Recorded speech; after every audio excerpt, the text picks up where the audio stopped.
So this comes right out of our UX strategy program. I've been having a lot of conversations recently with folks in the UX strategy program, particularly around how you talk about uh, the risk behind decisions. See, when that salesman comes in and says, "Hey, I've got this customer that wants to give us a big bag of money if we implement this new feature, data export. If we implement data export, they're going to give us this big bag of money." Well, how do we know if that's a good idea or not? How do we know if that's going to actually help us deliver value? It's going to take effort, it's going to take time to build this thing. Are we getting the best return on that effort, on that time that we can by building this thing out? And this is one of the problems that we deal with all the time, which is ideas are easy. It's cheap to get ideas for uh, new features, new capabilities, all sorts of new pieces. But um, uh, what is uh, what is difficult is knowing which ones to go first. And if we pick the wrong one, that's highly risky because we're making all sorts of decisions that turn out not to be good for the user experience. So we as UX leaders, we need a way of helping identify what is valuable, what isn't valuable, what is going to be risky to invest in, what isn't going to be risky, what's going to be a good, safe bet. And that's the basics of what we're going to talk about today, which is how do we know when we're behind a decision and it's absolutely worth it. So we're going to get into certainty and uncertainty. We're going to get into confidence here. And the place to start is really to sort of understand that any decision that the organization is making is a bet, right? You can have small decisions. Do you make the button blue? Do you make the button red? Right? That's a small bet. Ideally, the energy that it takes to decide what the button should be is something that we can resolve quickly. And then, the choice we make, hopefully it doesn't have a lot of risk associated if we made the wrong choice. But there are bigger things like, do we build out this feature that the salesperson is telling us would get us this big bag of money? Right? It might be a big bag of money from one customer, but it actually might make the experience worse for a whole lot of other customers. The more capabilities we add into a product, the more likely we're going to run into experience rot. Experience rot is when features go up, complexity goes up, and when complexity goes up, the experience goes down. So we need to make sure that if we're going to add this new capability of data export, that we're not actually increasing the complexity to the point where we ruin the experience for everybody else. So that's a much bigger bet than, do we make the button red, do we make the button blue? But there's even bigger bets, right? Because our organization might be thinking about spending, I don't know, a whole lot of millions of dollars or billions of dollars on acquiring a company that theoretically we're going to then take that company's products and somehow make it fit into the products that we already have. And when we have done all that, we're going to have delivered better value to our customers. That's a really big, expensive bet. Not only is there the initial cash outlay for the acquisition, but there's all the time and effort it takes to try and make these two products that were never meant to work with each other to somehow feel like they were always meant to work with each other. And this is where lots of organizations regularly fail on their bets, because it seems like a good idea at the outset, and then 5 years later people are wondering, why was that acquisition so difficult? Why is it that we still don't have these products working together in a reasonable way? And it's because we didn't do a good assessment of the risks. We didn't understand what the risks are. And all of these things, whether we're talking about the color of the button, or we're talking about the whether a feature is the feature we should be building next, or we're talking about what does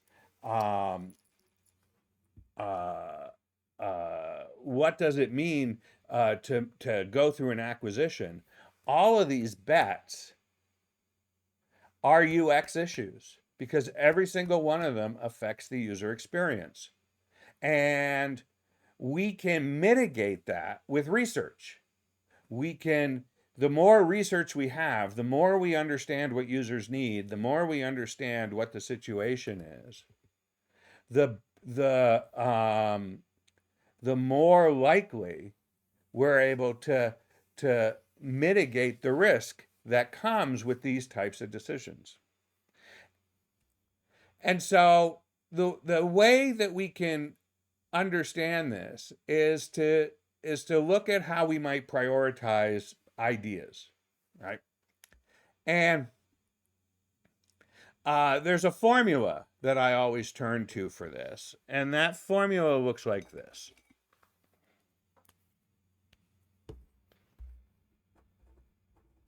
It's the priority of something is equal to its value divided by its effort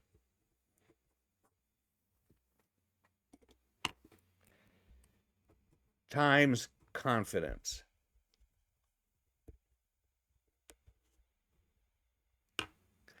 That's the formula. What we're basically saying here is that the piece of this that is most valuable for the least amount of effort, right? High value, low effort will result in a large number, right? We want something that's most valuable, least amount of effort, based on what we know about it, what our confidence is. This is the basic formula. And this formula is critical because it's what allows us to in essence, talk about where we get the biggest return on investment. The effort costs us, right? There's the effort to build it, the effort to support it. So we want something that has relatively low effort. If it's going to have high effort, it has to have a lot higher value. And the value has to do with just how much value people perceive, right? A red button versus a blue button, that doesn't have a huge amount of value, but it probably doesn't have a large amount of effort either. Figuring out if the data export capability is going to make people's lives better, that might have more value depending on what they want to do with the exported data. And the effort's going to be more substantial than just deciding whether a button is blue or red. Whether we go through an acquisition, that's going to be really expensive. That's going to take a lot of effort. It's going to take a lot of time, a lot of existing capital, and the value better really be there. And so we can use this formula to tell us what we're doing well. There are other versions of this formula. There's one called Rice, which is priority equals reach times impact divided by effort times confidence. That's RICE. Uh, um, uh, SAFE has something called smallest, fastest job first, which is basically we take value and effort, but SAFE doesn't take confidence into account. That's one of the reasons why SAFE is such a crappy process. But this is what we're focused on. So today we're going to focus on confidence. This was the conversation that came up in our program, which was how do we start to calculate uh, uh, uh, what the confidence is that we have. And you can think of confidence as being on a scale of 0 to 100%. So if we think about confidence, right? We have at one end we have 0%, at the other end we have 100%. We can also label this as 100% uncertain and 100% certain. Right? And the way I think about it is this. I know that if I take this pen and I let go, I know exactly which direction it's going to go in because I've done this experiment hundreds of times and it always goes in exactly the same direction. It's going to go down. Boom. See, it did. I'm going to do it again just in case you missed it. There you go. That's 100% confidence, right? And I don't question that confidence. I know that I could do that 1,000 times and it's going to do the exact same thing every single time. 0% confidence basically means I'm taking a wild ass guess, right? I have no idea. I have nothing that tells me what's going to happen next. I can do something else. I have in my pocket a coin. Let me grab that. Here we are. So I have a coin. I can take this coin and I can flip it.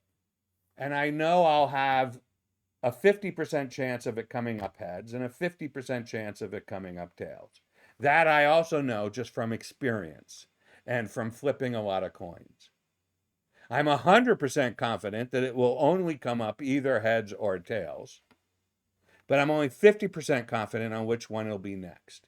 Even if the last 20 times I flipped this coin,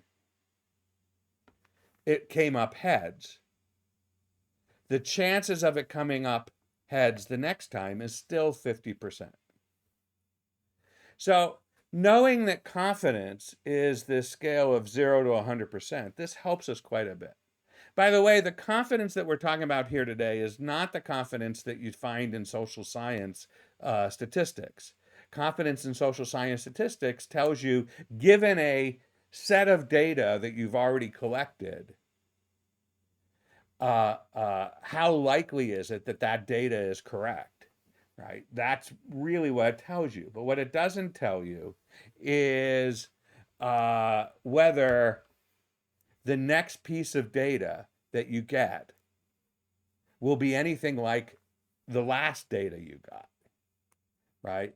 It sort of tells you that in that it looks at the variance inside the data set you already have. But it doesn't really tell you that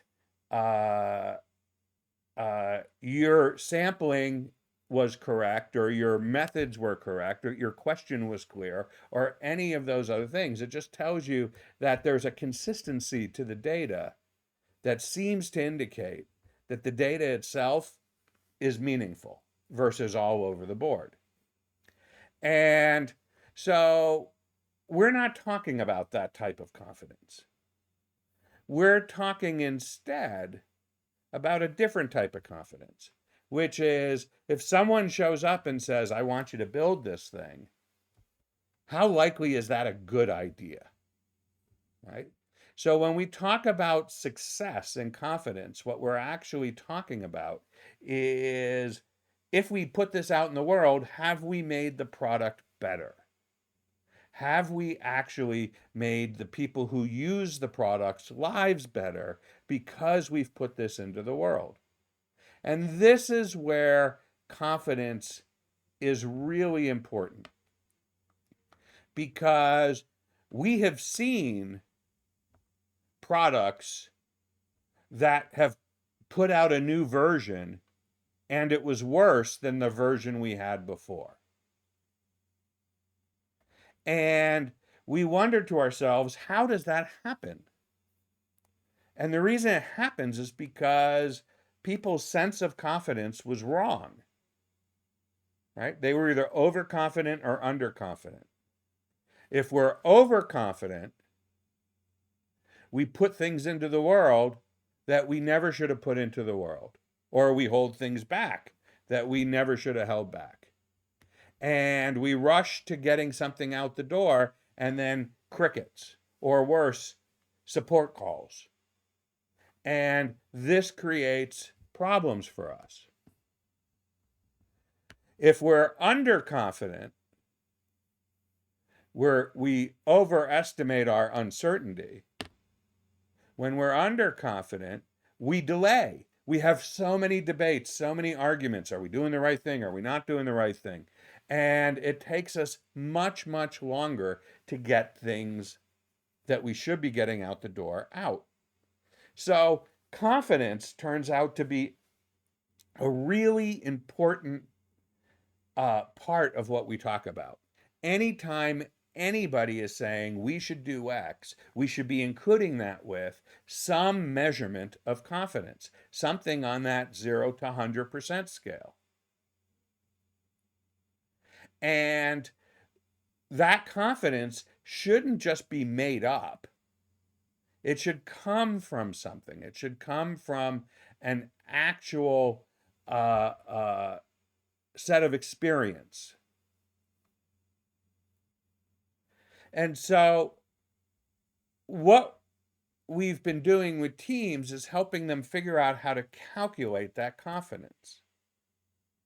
And it turns out that this is basically a 3-stage effort to calculate confidence. So we can start with a very simple measure. My colleague and friend from years past, Megan Eade, had this little trick that she taught me years ago that was just brilliant, which is somebody says, okay, I think customers really want this new feature. They really want data export. We should build that. And the question then becomes, are you so confident that you'd be willing to bet a full year's salary on that? I always like the full year salary question, because that's a decent amount of cash. If you're really confident, if you know this, you can make an extra year's salary out of the bet. So it's worth it if you're really confident. But there's a lot of risk associated to not being anything less than 100% confident. And so that becomes a really interesting question. How willing are you to put 1 year's salary? And if people are like, oh, I don't know. It's okay, well, how about half a year's salary? Since there are 52 weeks in a year, we can round that down to 50 weeks in a year. Half a year's salary is basically 50% confident. So are you 50% confident? Because that would be worth, half a year's salary. Are you worth a week's confidence? Since there are 50 weeks in a year, a week basically represents 2% confidence. Would you put a week's salary on the table to say that you're right? And so what we're basically doing here is establishing some level of what is a safe risk to take here. And you'd be surprised how many of these decisions people aren't even interested in putting a week's salary on. They don't feel even that confident to make that bet. And suddenly that says, okay, if we don't have confidence, we haven't done our homework. We don't know what the data is. So this idea of confidence and uncertainty can be really, really powerful. And we can start to look at where our confidence comes from. So one trick is to start making a scale. And this is what we do with folks, is we start to make a scale. And so we'll say on our scale, well, we have PMs, product managers, who have experience with this particular work. So on a scale of 100%, 0 to 100%, where 0 is completely uncertain, 100% is completely certain, where would we put PMs of confidence? So first we might just pick an estimate. We say, you know what? Our PMs in the past, they've been pretty good about 50% of the time. So we give them a 50% confidence rating. And that 50% confidence basically says that what we're trying to do here has a 50% chance of succeeding.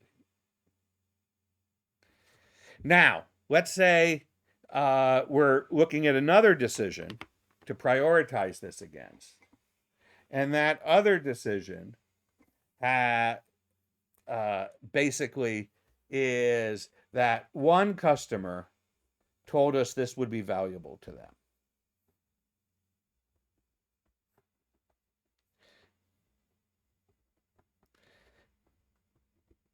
How much would we give that? Well, okay, let's say we give that a 25% rating.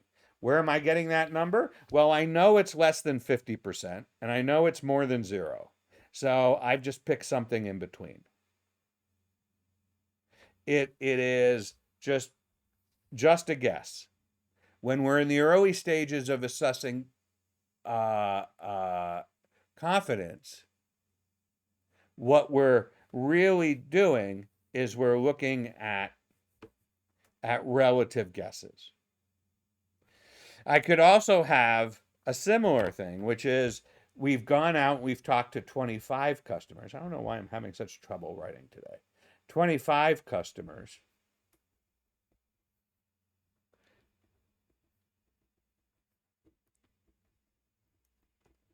And so we might decide that's a 75% chance. We might actually have spent time researching actual usage and seeing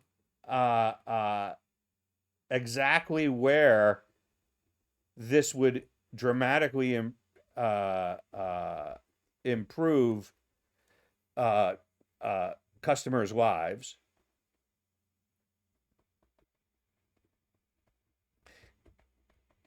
And so we might give that a relative bet of 90%. So what we're doing here is coming up with this scale. We can put down here the old standard of we didn't have any time, so we just picked an answer. And suddenly that's a 5%. So now we have this lovely scale. And we can plug that into our formula. So we can go and calculate value and effort. The easiest way to do that is on a scale of 1 to 4, where 4 is the most valuable, 1 is the least valuable. We've done that again by talking to customers and what we imagine the value should be. The more we talk to customers, the better our numbers get as estimates here. And we can also look at effort on a scale of 1 to 4. We can get fancier if we want. We can use money for this. We can use money or time for effort.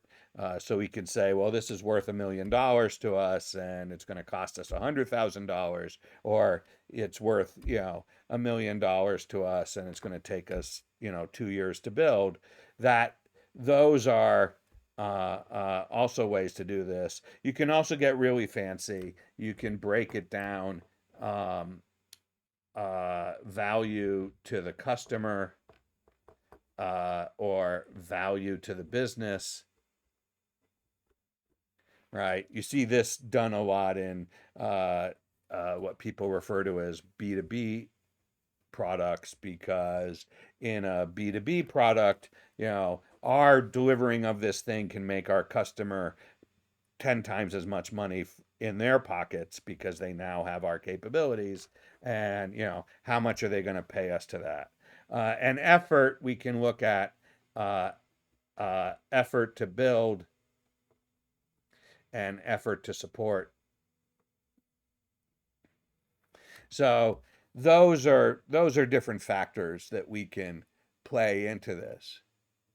But but at the end of the day, we're just looking at, is it valuable? Is there a lot of effort? We use a higher number to represent each of those things. And when we do that, and we're able to map that to our rating of confidence, something where we've actually gone out and done substantial research is going to give us a higher confidence number than PMs have experience with this, then we just pick something at random because we didn't know what to do. And that's the basics. But the thing is that we just made up this scale, so we shouldn't have any confidence in that either. And so now what we need to do is we need to actually look through our history. We need to go back through the history of what we've done. We need to compare it to the scale that we've had. So ideally, we can say, okay, what projects did we produce features because the PMs are experienced, they're subject matter experts, they know this stuff?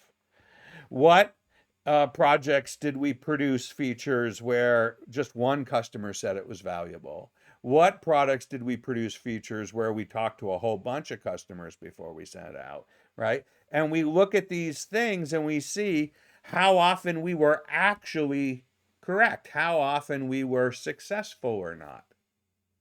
Now, one of the things that comes out of this measurement of asking the question, well, how often in the past have we been successful based on how much confidence we should have had, is that we realize that we can't even easily tell whether we're successful or not. Because most teams don't have any way of knowing, did the work we do, was it worth it? Did it improve the lives of our users? Did it actually deliver the value we said it was going to deliver? So what this does, and it's a really important step, is it raises to the forefront this idea that we have to get better at what we're doing by measuring against some metric of success. What does it actually mean? And if we're going to use a formula like the formula of value divided by effort, then we should be seeing how good our estimates of effort were and how good our estimates of value were.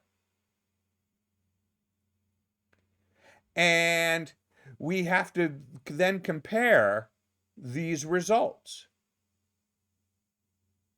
And it's getting better at this whole formula that confidence gives us the key. Because every time we use a different method for establishing value or establishing effort, that should go in our little rating system here, and it should lower our confidence until we've validated. So what we're saying here is, if we deliver this feature into the world, if we deliver this capability, have we actually realized the value that we wanted, right? Everybody's talking about how design should be about value creation, right? Everything that we do should be about value creation. But what do we actually mean about value? And value, at the end of the day, it means, will people pay us more because of this? Will we get more customers because of this? Is this something that makes somebody's life so much better, right? We can measure value by looking at, oh, I need to switch this. Let me do that. There we go.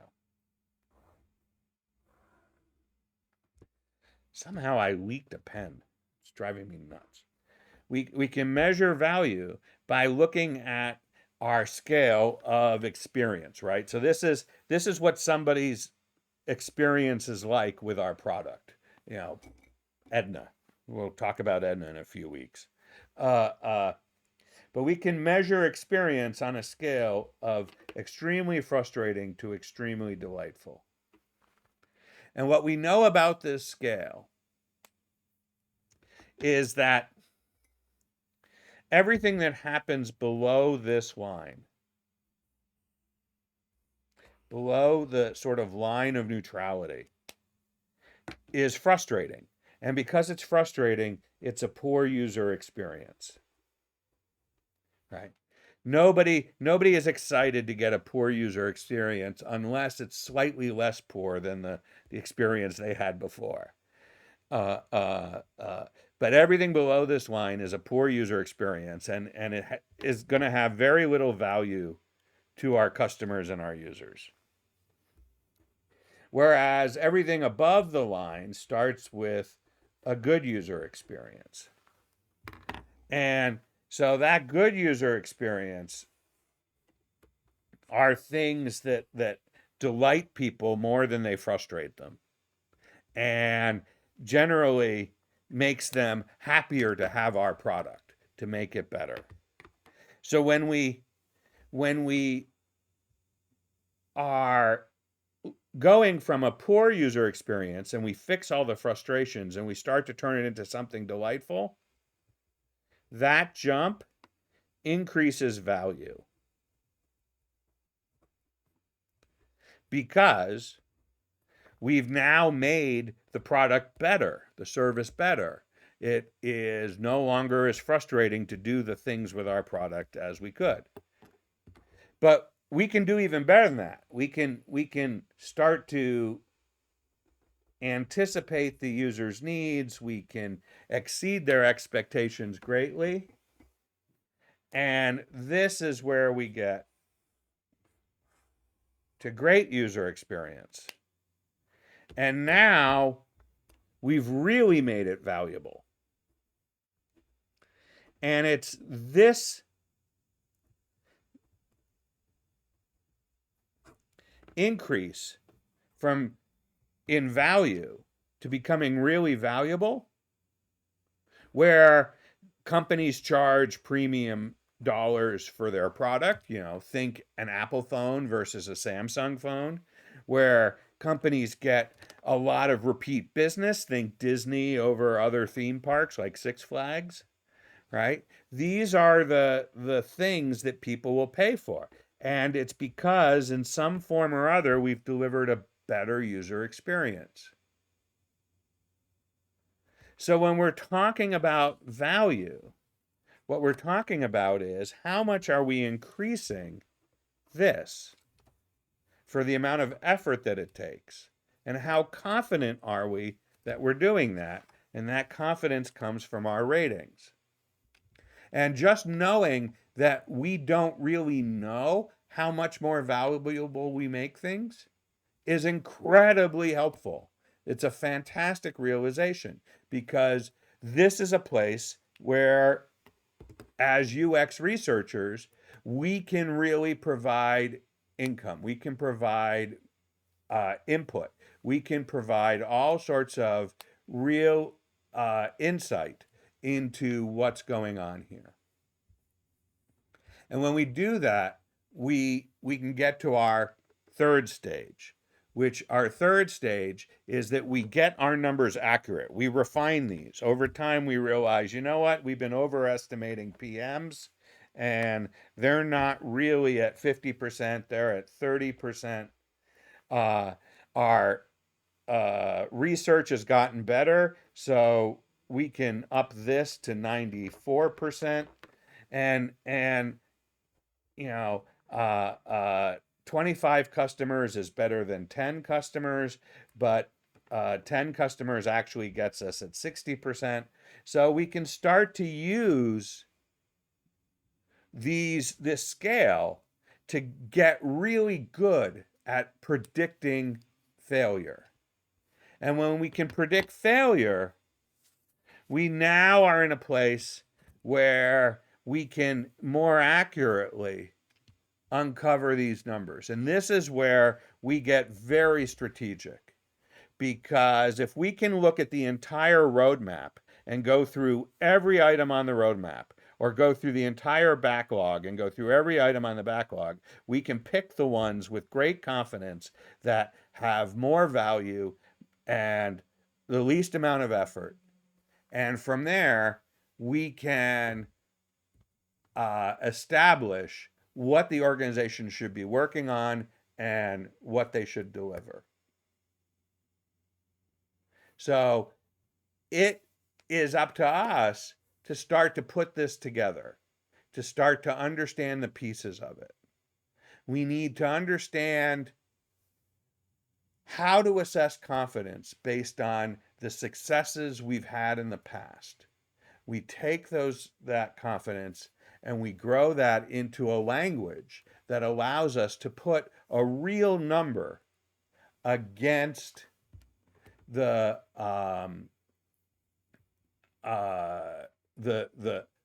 historical way we've been able to predict things. I know that if I flip this coin 10 times, that historically I have learned that half the times it'll come up heads and half the times it'll come up tails. Now, it probably won't do it 50-50. It might do it, 60-40, but I'll be close. And that's the type of prediction that we really want to get to. And we as UX leaders are in the best place to get the whole organization to that ability to be fairly accurate in our predictions. And once we do that, we take on a strategic value that no one has seen us before. We move away from the make it pretty folks to these people can tell us whether in fact this idea that somebody had is actually going to make us the success that we think it's going to make. And that's when we win. So this idea of confidence is something, it's not just a flip idea. It is the core of the value that we offer. Jared here. Thanks so much for watching. If you enjoyed this video, please give it a thumbs up and consider subscribing so you'll get more videos like this. If you have any comments, questions, or thoughts, feel free to drop them in the comments below. I'd love to hear from you. And hey, consider joining our Leaders of Awesomeness community. It's completely free, home to over 50,000 UX leaders who regularly share questions, ideas, inspiration about their experiences. The link is in the description below. Thanks again, and I'll see you in the next video.